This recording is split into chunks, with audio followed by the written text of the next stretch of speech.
Being tall, you get funny looks. I've got a Great Dane.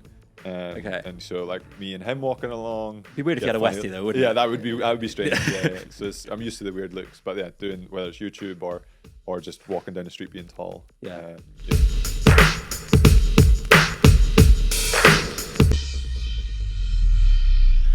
Welcome back to Tall Stories. We're joined today by Cam Buchan, world champion rower, online coach, YouTube sensation. Cam, how are we? I'm good. Thanks for having me. I'm excited to be here. Yeah, thanks for being here. You've been coming out to Tall for a while now. Yeah, well, coming literally here 6-7+ years or so. Yeah. And it's been even just watching there's quite a big warehouse now. Yeah. And there was, still I would describe as pretty big before. But it's been great watching just the story of Too Tall move progressing. On. Yeah, exactly. Yeah. Well, let's get into it a little bit. So you're a tall guy yourself. You're 6'9". 6'9". Yeah. Okay. So were you always tall when you were younger? Were you always tall? Yeah, I was always tall, and then it was an age when I remember. It was like when I was 12, I was just under 6 foot. Yeah. And that's what people always say. Oh, what age were you in primary 7? Yeah. And then what height were you in? What age were you in primary? What age were you? I was 12. Held back 5 years. Yeah. don't talk about that. It was a dark time. But then when I got to high school, I then 6 inches in 6 months. Yeah. That was so I was always tall, and then I kind of sped up again later on. Where are you from? You're from Dunny Pace? Dunny Pace, Central Scotland. Yeah. Bang on, I know it well. Yeah. I know it very well. Actually? Yeah, I do. My dad's from that's right that way. I know Dunny Pace well. So what was it like? Because you started off your high school. You started off at Denny High, and then went on to America after that. You know, what was that contrast like? And why did you end up going to Kent School in Connecticut? So it was all massive contrast going from, Denny is just your normal public school in Scotland, then going to Kent School, which is, I didn't know this at the time, one of the most, I'm not sure prestigious is right, but it was a very expensive school. Yeah. And I went there to sort of further my basketball career. And how long have you been playing basketball? So at that stage, I started 6 or 7 years old. Yeah. And I was 17 or so when I went over. In Scotland, there's not too much exposure to, like, once you go into the national team, that's pretty much it, really. It's at the top. Yeah. And so I was trying to do a bit more and get noticed by more coaches so I could maybe go to university to play. My sister, I think she was already a year or two in playing at university over in Virginia. Okay. So it was like, well, she's doing it, so I could why not? Yeah. It's kind of an expense. What did you feel like you not fitted in, but you were more comfortable being taller over in America at this kind of prestigious sporting school where there probably are a lot of athletes of taller builds? Did it feel like you fitted in a bit more? I'm not sure. I think I turned up as the tall Scottish kid. Okay. So I don't think I ever really had an opportunity to fit in. Yeah. So I was 17, 18 coming into this new place being foreign. So it was like, oh, this foreign guy versus starting off as the not outcast, but like you're tall and you don't quite fit in anyway back at Denny or wherever. Yeah. So it was coming in at from different angle. So probably didn't fit in, but I was more confident. I was more sort of with myself kind of thing. Yeah. Not many tall guys in Dunny Pace. Not too many. Maybe my dad and I, and maybe a couple of others. Yeah. Yeah. Denny legends. Yeah, that's it. Talk about you a lot. Yeah. You talk about having confidence going over into that new situation. As a tall guy, do you find that, because I do, that it almost helps me in sort of new public situations where you're coming into a group of people that you don't know.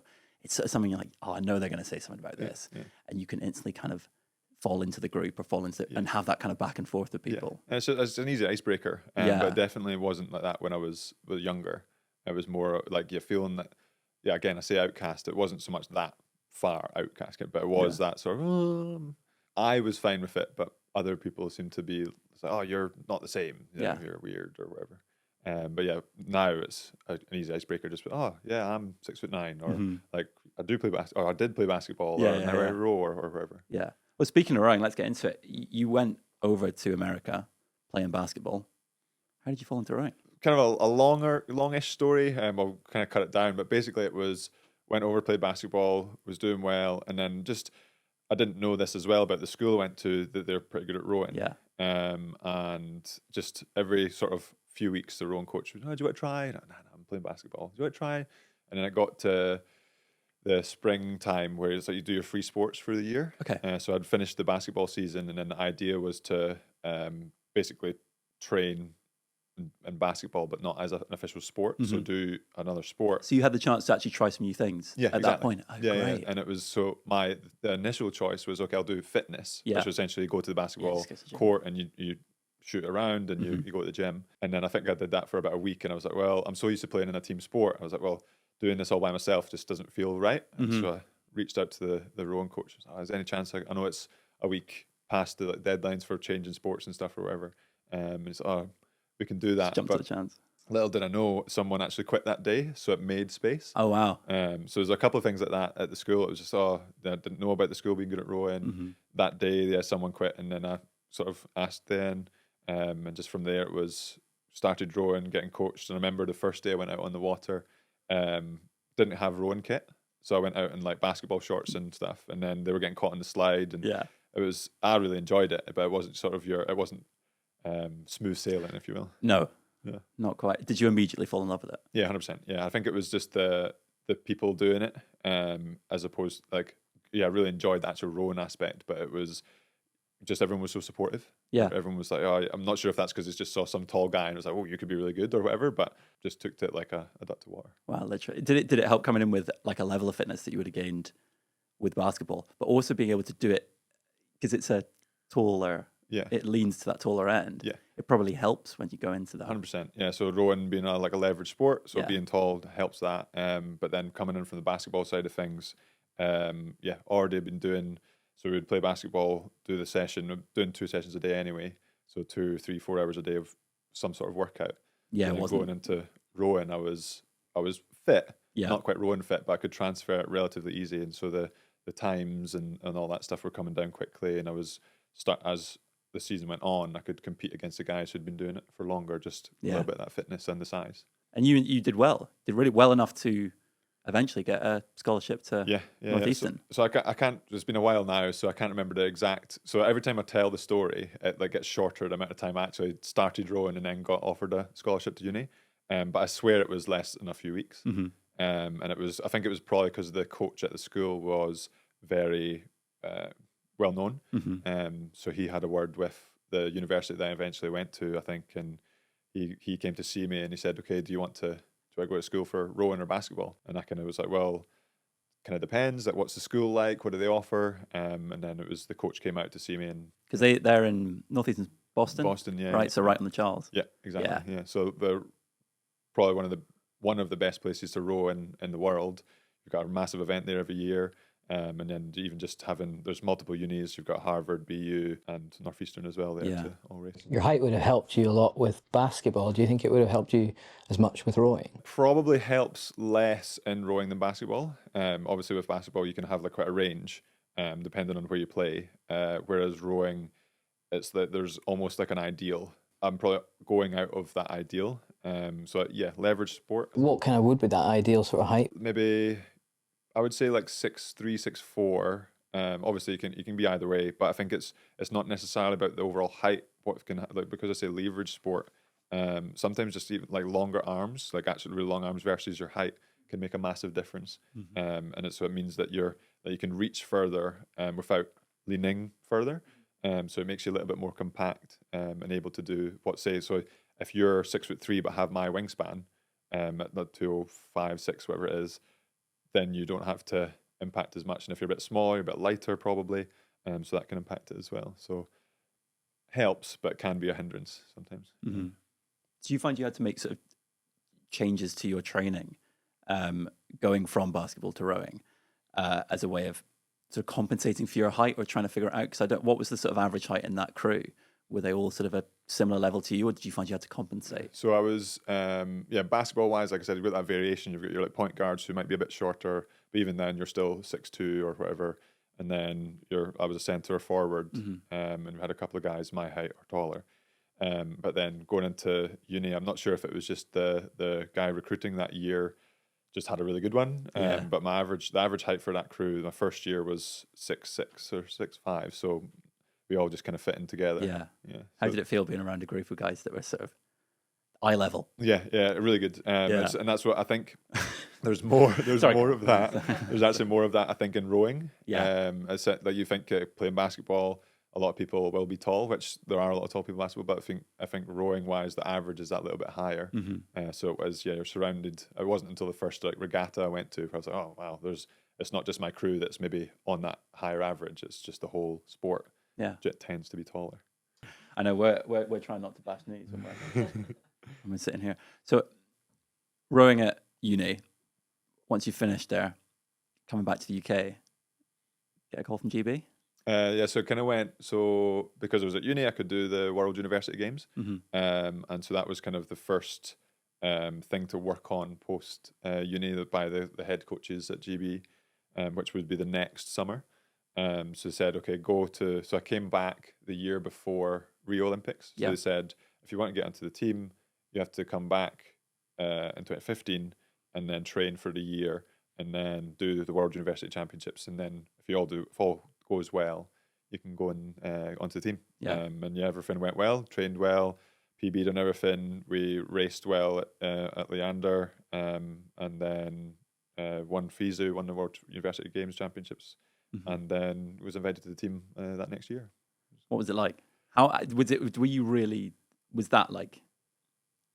That was the biggest moment for your life. At that point of your career, I think so obviously getting into the team's massive. Yeah. So it was, and I was kind of just building on what I've been doing. Like, invited to uni or invited to the team and racing really well. I think that it was the first point where I was like, oh, this is actually like I'm doing it. So I was fortunate as well to go out in funding, and so you get basically a pay slip, but it has like UK sport on it. And I was like, oh, I'm actually getting paid to Felt do real. Yeah, exactly. Yeah. So that was probably the time where I was like, okay, I'm doing it. Yeah. Tell your parents you didn't have to get a job. Just keep rowing. Just keep rowing. Yeah. Was it when you were back in the UK at that point that you took a step to your YouTube channel? So the YouTube channel ended up, unfortunately, with rowing was going well and I was training really well, and then all of a sudden it wasn't. And so, long story short, I ended up getting my bloods taken, and it showed that I had glandular fever and I shouldn't be training. Yeah. And I ended up, it was 3 or 4 months of doing nothing. Why? And I was getting bloods every week until they were back to normal. Was when I could train. And it was in that time where I was basically sat in the house for the first 2 or 3 weeks, just like, right, it's actually quite nice to sit and do nothing. I feel like I'm actually able to recover. Recharging a little bit. And then eventually I was like, right, I feel recharged, but the bloods say no, and I'm looking for something to do. And then I had always filmed stuff. I had always, like, photography, videography, whatever it was, and I had lots of backlogged footage, and I hadn't done anything with it. So I had I can't remember how many videos, maybe 4 or 5, that I was like, okay, well, I'll just make some stuff out of that, which ended up doing quite well. And again, I'm still sitting in the house, but now I'm out of footage. So I said, well, I'll just start making footage. And the whole thing was, initially I was, I'll just track my journey back to fitness, and ended up being a daily vlog for 2 years of that thing. I remember one of the first videos, I was learning how to edit certain clips together, and it's like me talking to myself. So maybe not go back and watch those videos. But like, it was just tracking that journey. Even if I remember, I can go back to pretty much any of those videos and know how I felt during that time, which is sometimes you can be like, feeling a bit like, okay, it'll be okay, you'll manage, or other times just looking back and being like, oh, that was a really good day, or whatever. So it's really exciting. Was it really tough, that going from training so intensely like you do in rowing to not training at all and just having to put a stop to it? Well, it was the doctor that actually said, it was like, she asked me the question, what do you feel like when you get up in the morning? Yeah. And I was like, well, I feel just like, I'm not ready to train. And she said, you'll know you'll be back to training, or want to go back to training, when you're getting out of bed, like, okay, I'm ready to train. Let's do it. And so that sort of stop to training didn't feel like too bad, because my body actually was crying out for it. But after once the bloods were back to normal, and I felt like I was raring to go, and that's where you had to pull back, because I had so much time off. I had to, like, I think the first workout was a walk, like a 10-minute walk, and then eventually a 10-minute bike and a 15-minute bike, and then it was just tracking the YouTube videos and the titles. Like, oh, first 30-minute erg, or first hour erg, or on a rowing machine. Yeah. But yeah, it was that. Probably that was the hard. I say hard. It's in the grand scheme not too difficult, but it was just holding back. But it was really exciting, just tracking the the progress, because it was so far back of what I had done before. It's easy to build up and come back to it. Yeah, just take time. Fantastic. So your YouTube channel at that point must be doing quite well. So because I wasn't training, I was allowed to train a little bit, so I had loads of time. And there was a couple of videos at the very start. I had the opportunity to film British Rowing doing one of their rowing machine tests. So that's one of it's 2,000 meters gold standard. So run the rowing machine to test how fast you can go, your fitness test, if you like. And I was still I wasn't sure. Can't remember if I was training there or not, but it was probably the first video that British Rowing had ever allowed to show that happening. Yeah. So even when I look back at that video in particular, it's not very well done, but it was the first of its kind of thing, showing people like what it's like to go like close to world record paces, or like what it's like for the team that's won so many Olympic medals to train on a race day, and just having guys that are my size or bigger or smaller, just annihilating themselves for that time. Yeah.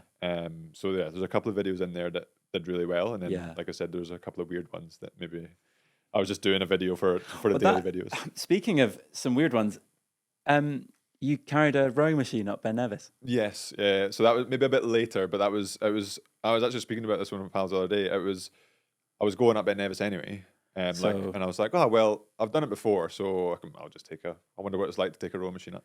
And I was like, oh, how much does it weigh? Oh, not too bad. Oh, the weather's looking okay. Sure, why not? Let's just go do it. And did you row it at the top? Yeah. Why not? It was, but unfortunately, how long? I was just an hour. That's fine. But I went up. We got up, and it was just that classic. Any of the Munros in Scotland, sometimes you're at the perfect day. It was not the perfect day. So it was okay weather-wise, like not really windy or not really rainy, but we got almost to the top and just completely couldn't see a thing. Yeah. Yeah, exactly. So we did some rowing at the top, and what looked like it could have been anywhere. But yeah, and then came back down. But I was probably coming back down because couldn't see anything. The cloud had come in. It was absolutely Baltic. Yeah, it was probably dangerously cold. And I'm like, right, we're running down with this rowing machine that's very unwieldy. Yeah, just getting the craziest looks on the way up. We actually ended up. Someone was getting really mad at me. So, what are you doing? Carrying this machine up. Why? Just because. And what charity are you doing it for? And I was like, well, considering I decided to do this yesterday, I've not really set anything up. But in hindsight, I could have. But the guy was raging. Yeah. So mad. And I'm like, well, I didn't organize it all, kind of thing. It was just a whim thing. So maybe in the future I could do something for charity to do it rather than just, that's to be fair, you're probably pretty used to people giving you funny looks. Yeah, exactly. Looking at you when you're being tall, you get funny looks. I've got a Great Dane. And so like me and him walking along. It'd be weird if you had a Westie though, wouldn't it? Yeah, that would be strange. Yeah. So I'm used to the weird looks, but doing whether it's YouTube or just walking down the street being tall. Yeah. Does it bother you? It's more so like, well, a combination of being tall. I think if I was being tall, get used to it over time. Mm-hmm. And then sort of on the YouTube side, it's like if I'm at a regatta, there's more of it. Mm-hmm. But then if I wasn't tall, then I wouldn't have sort of been used to it already. Yeah. So it doesn't really bother me, but it just a little bit bothers me when people like just a bit rude about whether it's my height or just like interrupting or whatever. So if they come up to me and say like hi, blah blah blah, I've seen this video, that's fine. But if you come up and I'm talking to someone and you're butting in and not being sort of respectful or whatever. You, man. Yeah. So that gets a bit frustrating, but it is kind of, I do videos, so I can't just expect it not to happen. Yeah. So you kind of opened yourself to the public in that way, but also at the same time, it's something that I find that my friends get really used to when we're out together and people come up to me. Like, I mean, I say only 6'7". I suppose I'm surrounded by tall people all the time now, so it's kind of used to it. But they get more annoyed than I do nowadays, and I'm like, oh God, go on. And I just have to sort of be like, it's fine, just carry on, just do the bit for a little bit, and then just sort of get over it. But it's I don't know, it would be annoying, but it's quite a nice thing. So it's all, for me, it's same with the YouTube videos. It's the person's coming up to you because you've you've stuck out to them. Mm-hmm. Maybe not made their day. Maybe that's a bit far, but like there's something to you that sticks out, and to that one person, they've only said it once. Yeah. But to you, you might have 10 people saying it to you, or 20. That day, or, yeah. And but so that's how I kind of like reframe it a little bit. And it's like, okay, it can be hard sometimes, but you've only been said to it once. Yeah. And that's so a unique situation for them, whereas exactly. for you, it's been. And so you're trying to change that perspective where you're like trying not to get annoyed by it, where they're just, where it might come across as a bit like, oh, right, okay, but like they're trying to start a conversation, try to be kind, try to be whatever, rather than sometimes you can look at it, right, fine, sure, whatever, and get annoyed. And just sort of be a bit defensive about it. Uh-huh. Has having clothes that fit and are made for you helped with that kind of confidence being out in public and being tall? Yeah, I would say so. It's a bit like being younger. Like I said, it was always tall. So it'd be lengthening trousers or lengthening sleeves or whatever it is. But to just like go into the shop or come to tall and just say, like, okay, I'm needing some joggers, I'm needing some jeans, I'm needing some tops, and it's not a big stress. That's massive. And then when wearing the clothes, it's the same kind of thing. It's you bump into someone and you're not like, oh, let me just make sure my shirt's tucked in case it pops out, or that's or whatever. The shirt tucked in is the biggest thing for me. Is that before it was always like having to just hoik your trousers way up, or like not having to move in certain ways, and every time you stood up having to tuck it back in and stuff. Whereas it's always that like on the shorter t-shirts I've got, it's that like just side tuck just to make sure it's not popping out. And someone actually asked me recently about that. So why are you always tucking in? I'm like, let me show you. It's up here. But yeah, with the long t-shirts from Too Tall, no issue at all. It's go to, isn't it? Yeah. It's amazing. It's great, isn't it? It's just sort of right down the line that you don't. The thing for me was always that if you're shopping online, you go on a website and you've got to you can't just pick something that you like. That's one thing for people that are a bit sort of average height, and with you, it's like you can't do it. You have to sort of first thing is the size, and then anything after that is okay. I don't really like that, but it fits me. Okay, you've got to compromise. Whereas you hop on the website on Too Tall, and it's just it's going to fit me. So do I like so I've got a choice. You just find what you want. You've got that choice that I definitely never had when I was growing up. I remember my mum found it when we were doing the classic school trouser thing. Did she cry? Did she cry? She didn't cry, but I think I actually remember feeling quite odd wearing a pair of trousers that fit me for the first time, because I was so used to them being shorter, and then having them on and being like, oh, it feels kind of weird. What's going and then having to get used to clothes fitting you. It's really odd. Yeah, and that's I go the opposite way. It was getting like school trousers or school blazer. It was actually for Kent for me going away, and you had to wear blazers rather than Denny. You'd have your school blazer. It was you had to wear a blazer, but any blazer. Oh, really? So I got a couple of blazers, but it was high and mighty. Yeah. And it was big and tall, and it was I think large, tall. LT was their smallest size, but it was not very small.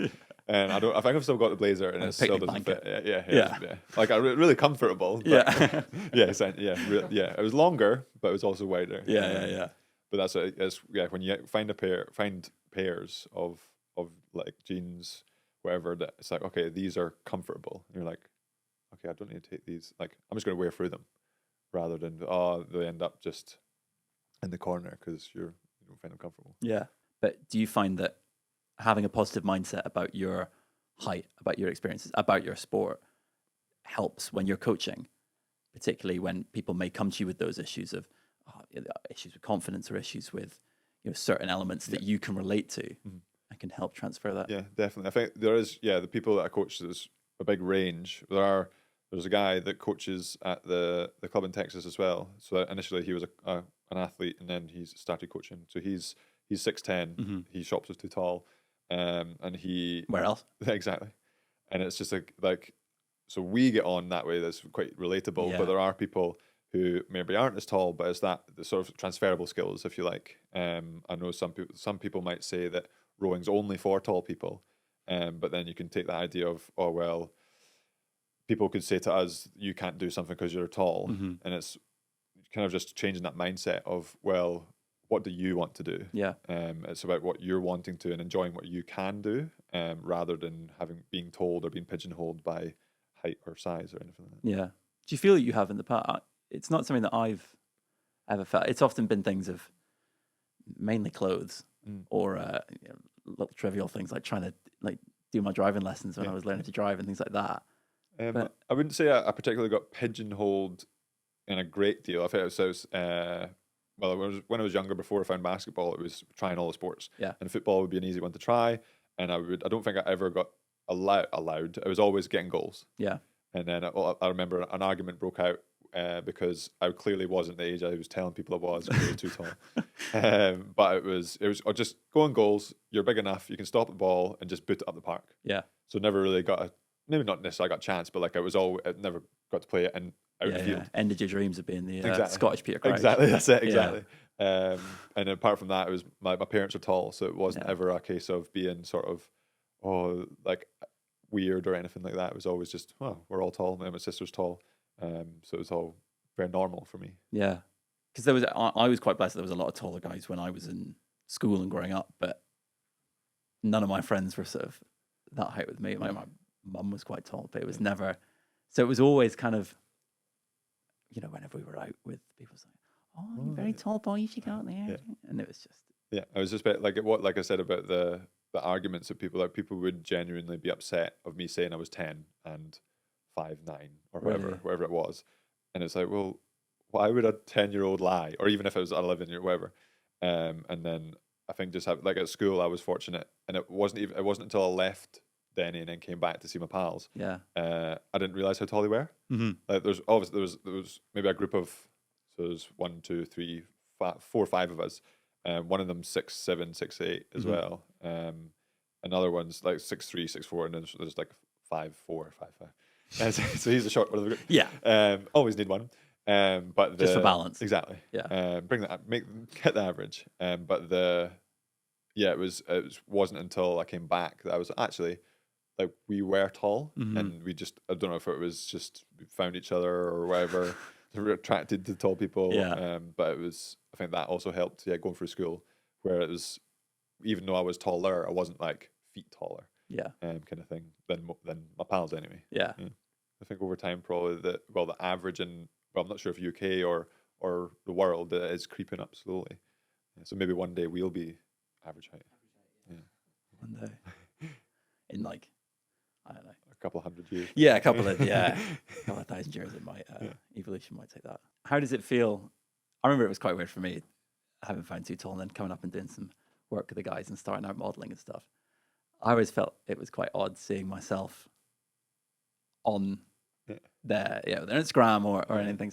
Probably not as weird for you. Yeah, not quite. Just because I have already kind of doing that, like filming myself, and then it was probably when I first started doing the videos. Yeah. Then watching myself back, then does that sound like that? Do I look like that? Yeah. But there was one time it was over COVID. We sent some clothes and we did some photos, and it was one of the photos was used in like the thank you note of the packages. The wild like octopus shirt. Yeah. That was a cool photo. I quite liked it, and then but I didn't see it. I didn't see it initially. It was someone sent me like a picture of the picture. Yeah. And it was like, is this you? Then they didn't know like work with them or anything.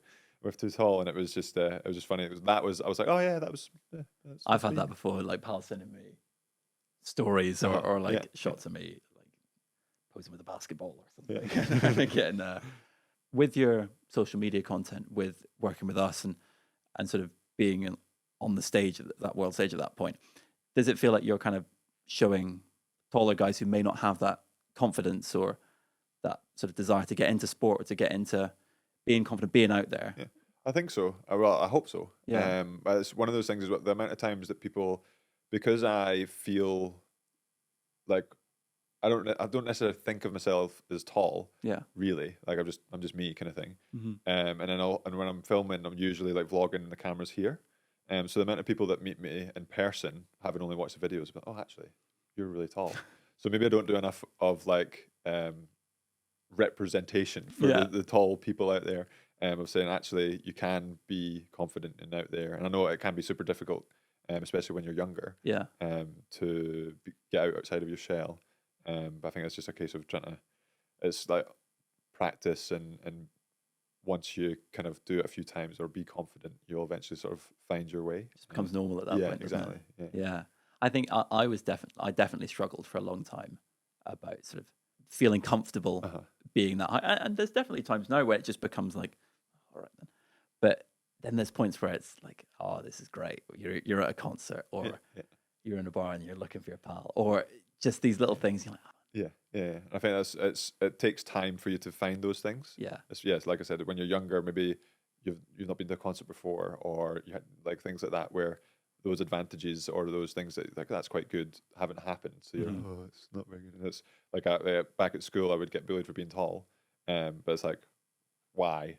And it's like that's when you can easily start to see, well, what being tall is not that good. But then it's trying to have that mindset of, but is that it can be really good. The sort of doors that it can open a lot of things, and it can mean that you can find ways that it's really helpful and can be really beneficial to you and help you get out there and get more confident. And like we said at the start, it's just a really simple icebreaker. Yeah. Pretty much regardless of how old you are or who you're talking to or whatever, if you had to lean on that, then yes, I am this height. I no, sorry, I don't play basketball or do play basketball, whatever. And it just opens that door for you, and then you can work on that confidence. Yeah. Rather than trying to force anything too much if you're not used to it. It goes back to the idea of like people are asking you for the first time. So it's like, okay, they're tall. Basketball. Yeah. Like, rather than they've not went out their way to like think of anything particularly. Yeah. So I think but you don't really get any other sport. It's always basketball. But I suppose basketball's much wider. Like no one comes up to me and is like, "Do you row?" Yeah. What is the general reaction? Yeah. Or exactly. You're a goalkeeper. What's the general reaction when you're like, "Oh yeah, yeah, no, I don't, but I row." Yeah. Well, most of the time it's rowing, because I think rowing's more niche than basketball. Yeah. Sometimes there's a case of, oh, do you like, are you second row or do you play rugby? That's probably I don't think anyone's asked me if I row ever. It's always either basketball or the very small percentage of playing rugby. Or maybe like and football. Like in midfield. I've had volleyball before, but I've never had volleyball. No. And again, I don't no. think I can jump high enough for volleyball. Yeah. Would you want to be any taller, or would you change your height? Only to say like, oh, if we're basing it on the leaderboard, like because it's like 3 inches to 7 foot. Like, okay, that's. Think about the leg room in that boat. Yeah, like rowing wise, no. Like I'm, if anything, like slightly shorter. Yeah. Plane wise, no. Plane wise, horrible. Yeah, that's what I've now. As I've got older, it's like I'm booking extra leg room. I'm like trying to obviously sometimes feel a bit to whatever, but I've come around to that early. Just like bite the bullet. Pay the money because I know that when I get on that plane and I see someone in it, exactly. I'm gonna get annoyed that I didn't do it. And I have to. Yeah. Especially when it's like, okay, your feet barely touch the ground. Yeah. You got to be aisle seat and just sort of. And anytime they come around with the trolley, have to. But that's what I have an issue with in the planes of an aisle seat's good. Well, yes, you can stretch your legs out, but then my shoulders get bashed every time, and you're like, oh, it's like, which one would you rather have? Yeah. So you're usually in the window, kind of just More leg room or more headroom? In a plane or in general? Just in general. In your life. Do you struggle with headroom and things? Yeah. So like door frames. How many times have I had a door frame? Yeah. Cars, like, and that's what that gets at me a little bit. So it's like, so people don't understand if you're not like. Most people don't understand. If you sit in the front seat or back seat, there can be different headroom. And so, like, someone might call shotgun, and you're like, hey, well, I'm now sitting in the back like this. But some cars, the back has more headroom. And so it's more of a kind of, you can call shotgun, but can we just assess where the headroom is? I'm happy for where's the tallest bit? Yeah. Get the tape measure out. Let's figure this one out. Exactly. I always find that when someone's like, no, go sit in the front, I'm always sort of, no, that's fine, don't worry. Yeah, like I appreciate it. Yeah. And I would rather take it. Absolutely. But I'm trying to be kind, and hopefully you're okay with me sitting in front. Yeah. That's and it's like, well, yes, I can sit in the front seat, but good luck to anyone sitting behind. Yeah. That's it. When I was sort of getting a car, it was always that. It was, I need to make sure I fit in, and now I can't take more than 2 people in that car. No one is getting behind me. And that's what I drive a van, so we've got 2 seats. So it's like, well, no one's sitting in the back anyway. Yeah, so all the way back. Speaking of cars, you mentioned doors there, and I completely forgot that was a thing that topic. Is there stuff like that you've just become completely accustomed to. Yeah, like it was. So I've been looking at houses back and forward, Yeah. and it was one of the things. A couple of houses you look at, they have maybe an older house generally, and will have taller door frames, or some older houses. And I said, wow, I could walk through this door without ducking my head. Yeah. Do you still duck though? Yeah. Always, But like, oh, kinda, yeah, because it's the days or the times where you aren't used to it anymore. Yeah. And it's one of those things where it might not be a door frame, might be just like a weird, like you're going up a staircase and you haven't expected it, but it seems like it's more sore than it should be. Yeah. It's just like you hit your head and it's just. Yeah, you know what? It's just pure embarrassment. Yeah. Even if you're alone, I can't. I've done it again. This is my that life. Same door frame. I've done this. Yeah. It's that doors are just sort of completely used to that kind of. Yeah. Or when you're walking with smaller people, or I don't mean small, I mean shorter people, and it's the kind of sort of lean forward and positioning you, and then having to swap sides because your neck gets tired of going that way. Or when it's like go running and it's like just depending on the path, for example, the trees will overhang a certain way. And if we were running with a girlfriend, I was like, "Can we switch?" So I'm not trying to dodge and See, dive. I have it from the opposite perspective. Like I'm very gutted when I duck and nothing happens. I don't, So I'm not even close. Like sometimes I just like every so often, every week, I just duck a little less and a little less and a little less till I'm like on my tiptoes and I still don't reach that tree. But that's it. So like we're getting another advantage. It's like an extra core workout when you run, try to like dodge all the trees. That's true. Yeah, I've never thought of that. Yeah. A little bit of extra calorie burn. Yeah. Just getting the neck muscles going. And That's what you used to measure yourself on door frames, or not? Yeah, I think the classic kind of at home, hey, let's height chart kind of thing. It was door frames for a while, and then it got to a point where it was we can't do this. This is silly, and had to switch to doing it on the side of one of the tall cupboards in the kitchen or something like that, just to sort of figure out where we were, and then you're getting close to the top. I've never exceeded the top, which I'm quite happy about. But yeah, there's always big jumps between maybe like 4. Were you always tall, or did you have a point where you sprung? I was always tall, but I was grew 6 inches in 6 months around, I can't remember, maybe 15 or so. Wow. But it was over that kind of summer period. Yeah, so you came back and just. And that was a classic. Like, your teachers were like, what's happened? Yeah. And then I think I was 19 or so. I then grew like an inch or so. How long have you been 6'9"? So probably 19, since then. 20. Yeah. I'm about to say I sort of noticed I'd stopped around that time. Yeah, but it was that 6 inches in 6 months. I was at the physio often because I was like, I'm hurt.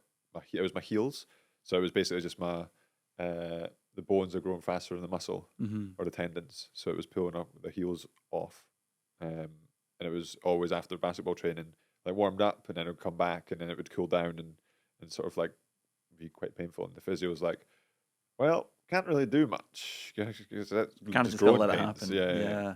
So that took, but it was that whole you went through it of like, oh, it could be this muscle, that muscle, and then it was just it's growing pains. I guess you just do what you can until your muscles grow. Before you go, season 2, we got to do something big now.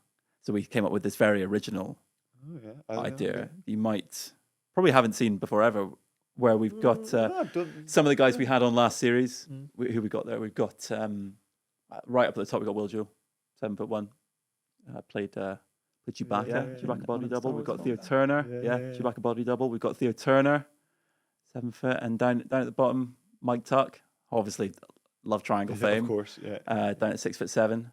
Oh, so you're not too high up on that. No, so for height wise, it'll be on the bottom of the list. Yeah, I mean, I'll be right at the bottom as well. I mean, Mike could be together, but I think as we go along, we'll move it around. Yeah. Maybe we'll get some people shorter. Maybe mix it up a little bit. I'd be interested to know how much of our followers are under 6'7" and how many are up towards the 7 foot. Well, that's the thing is, I suppose we're 6'4" up to 7 foot and above, really, aren't we? So it could be any range, to be honest. We've got guys even in the office there up to 7 foot. So I think we could really get some. Okay, I wonder, who's the tallest too tall customer? That's a real question. That I'm aware of. 7'4". Yeah, 7 foot. That's tall. Yeah. That's good tall. Well, considering we're here, would you like to put your name Oh yes. on the board? Or we have to shift mic down and get yourself in. I think so. That looks like it says 5'9", just because it's been rubbed off. Let's confirm that Cam is not 5'9". Not quite. Yeah, there we go. Superb. Thanks for being here, Cam. No problem. It's been Thanks for great. having me. Lovely chatting to you. Appreciate it. Fun. And good luck with GB. Thank you. See you at the Olympics.